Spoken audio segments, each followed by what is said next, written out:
Assalamualaikum warahmatullahi wabarakatuh. Izin al-kiram, ashabu qanatum Masjidul Ulama Indonesia. Sanukurim lakum nasro, al-khabar waki, biman tuwasi harian. Ma'akum, Amanda Putri Media, Nimadin Berkasi, fil akhbari minha.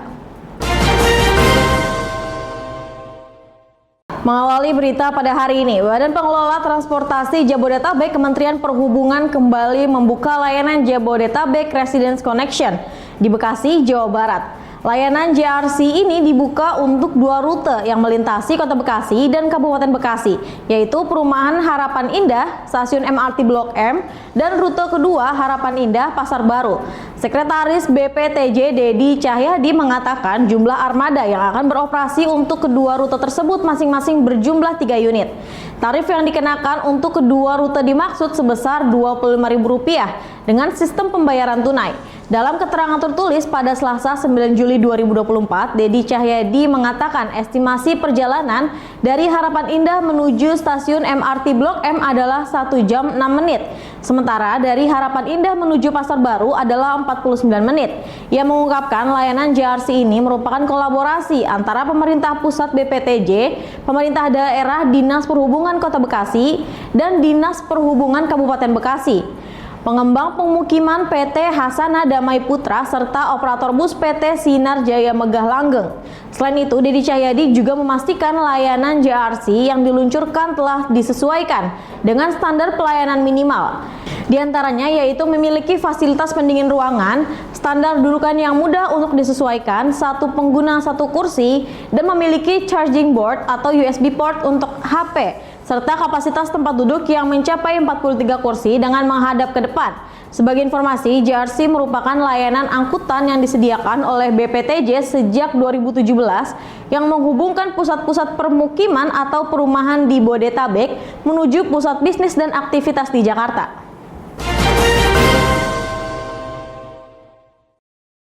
Berita selanjutnya, Kejaksaan Negeri Kabupaten Bekasi memusnahkan sejumlah barang bukti dari 96 perkara tindak pidana umum dan 1 perkara tindak pidana khusus yang telah inkrah atau berkekuatan hukum tetap periode Januari hingga Juni 2024. Terdapat 5 jenis barang bukti yang dimusnahkan hasil penindakan Polres Metro Bekasi dan kantor Bea Cukai tersebut, yakni sebanyak narkotika jenis sabu sebanyak 37 perkara dengan jumlah mencapai 994,9867 gram, ganja 11 perkara dengan barang bukti 780,6687 gram, senjata tajam 13 perkara dengan barang bukti 12 bilah. Selain itu terdapat juga telepon seluler yang dimusnahkan berjumlah 15 unit yang disita dari 15 perkara, dan rokok tanpa cukai sebanyak 16.000 batang dari 1 perkara. Adapun obat-obatan terdiri dari 20 perkara. Terbanyak yakni pada peredaran dan penggunaan tramadol yang berjumlah 15.310 butir. Di urutan kedua yakni obat jenis Heximar sebanyak 14.061 butir. Trihexypenidil 260 butir, ekstasi 50 butir, alprazolam 14 butir, diazepam 23 butir, dan obat tanpa merek 556 butir. Total barang bukti perkara obat-obatan ini mencapai 36.474 butir. Pemusnahan ini merupakan hasil penyisihan barang bukti kejaksaan untuk keperluan selama persidangan. Jumlah barang bukti yang dimusnahkan lebih sedikit dibanding jumlah barang bukti aslinya. Hal ini dilakukan karena keterbatasan tempat penyimpanan barang bukti di kantor Kejari Kabupaten Bekasi. Kedepan pihaknya akan menata gedung barang bukti agar dapat menyimpan seluruh barang bukti untuk keperluan persidangan. Tujuannya selain tertata juga untuk menghindari adanya oknum yang menyalahgunakan benda sitaan dan barang bukti.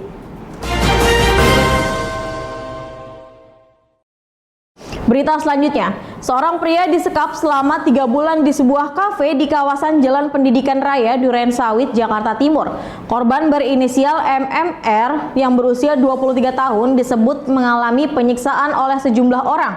Kuasa hukum korban Muhammad Normansyah kepada wartawan mengatakan pada Selasa 9 Juli 2024 bahwa kliennya diduga telah mengalami penyekapan, bullying, penyiksaan, teror, pengancaman, dan perampasan hampir selama 3 bulan.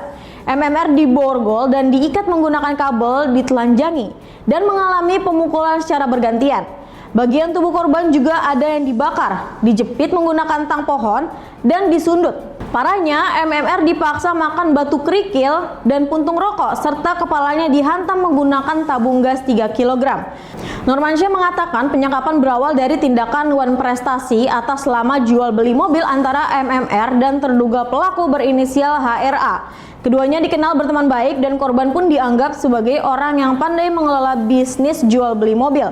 Pada Oktober 2023, keduanya korban dan terduga pelaku sepakat untuk membagi keuntungan dengan pembagian 60/40.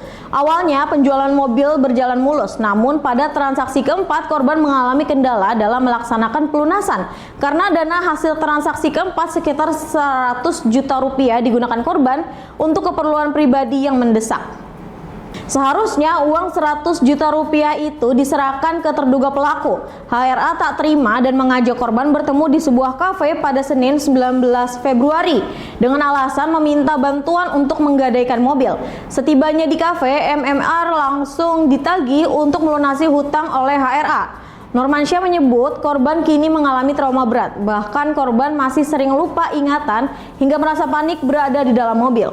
Berita selanjutnya, seorang wanita diduga hendak melompat dari jembatan penyeberangan orang di Bantar Gebang, Bekasi, beredar di media sosial. Tetap bersama kami karena berita selengkapnya sesaat lagi.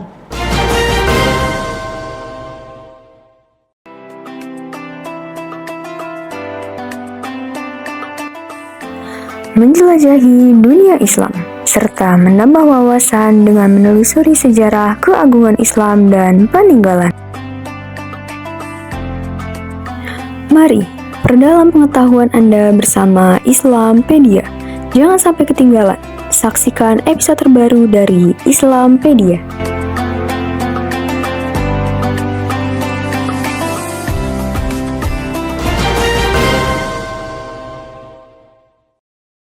Kembali lagi bersama saya, Amanda Putri Media nih. Berita selanjutnya, video seorang wanita diduga hendak melompat dari jembatan penyeberangan orang di Bantar Gebang, Bekasi beredar di media sosial. Sejumlah orang mengevakuasi wanita tersebut, termasuk truk sampah yang disiagakan. Dalam video yang beredar, tampak wanita tersebut sudah berdiri di sisi luar pagar JPO yang disebut berada di dekat Pasar Bantar Gebang. Saat itu ada sejumlah pria yang sudah meraih tangan wanita tersebut. Kanit Reskrim Polres Bantar Gebang AKP Karna pada Selasa 9 Juli 2024 mengatakan peristiwa itu terjadi pada Minggu 7 Juli sekitar pukul 6 pagi. Wanita muda itu menggelantung dan mencoba hendak melompat dari JPO yang tingginya lebih dari 4 meter itu. AKP Karna juga menambahkan perempuan tersebut sekitar umur 22 tahun. Saat itu, warga yang ada di sekitar lokasi melihat wanita tersebut. Warga pun berupaya mencegah wanita muda berbaju kuning itu untuk melompat dari JPO. Sejumlah orang terlihat memegang tangan dan badan wanita tersebut untuk menahan agar tidak melompat dari JPO. Warga juga meminta bantuan kepada sopir truk sampah untuk berjaga-jaga di bawah JPO. Tampak sejumlah pria mengangkat wanita tersebut melewati pagar JPO. Setelah itu, perempuan yang tak diketahui nama dan identitasnya itu dipindahkan ke bagian dalam JPO. Pria yang menolong itu terlihat menenangkan korban. Diduga wanita muda tersebut mengalami depresi. Mengakhiri berita pada hari ini, masyarakat diimbau untuk melapor ke Dinas Bina Marga dan Sumber Daya Air Kota Bekasi jika mendapati pohon yang berpotensi membahayakan di lingkungan sekitar. DBM SDA telah menyiapkan petugas untuk pemangkasan pohon. Kepala Bidang Prasarana dan Jalan Umum DBM SDA Kota Bekasi, Tony Purwanto, menyampaikan bahwa pihaknya memiliki 2 tim pangkas yang bertugas merawat, merapikan, dan memelihara pohon di sepanjang jalan utama di Kota Bekasi. Selain beroperasi di jalan-jalan utama, tim juga melayani permintaan dari masyarakat yang menemukan pohon rindang yang berpotensi membahayakan. Saat terjadi peristiwa pohon tumbang, DBM SDA juga telah menyiagakan 1 tim URC. Peran serta masyarakat ini merupakan bagian dari pengawasan eksternal. Ia mempersilahkan masyarakat untuk melapor kepada DBM SDA jika mendapati pohon yang berpotensi membahayakan di lingkungan sekitar. And that was the news for today. Stay tuned Bekasi City News, aktual and up to date. I'm Amanda Putri Media. See you in the next time. Wassalamualaikum warahmatullahi wabarakatuh.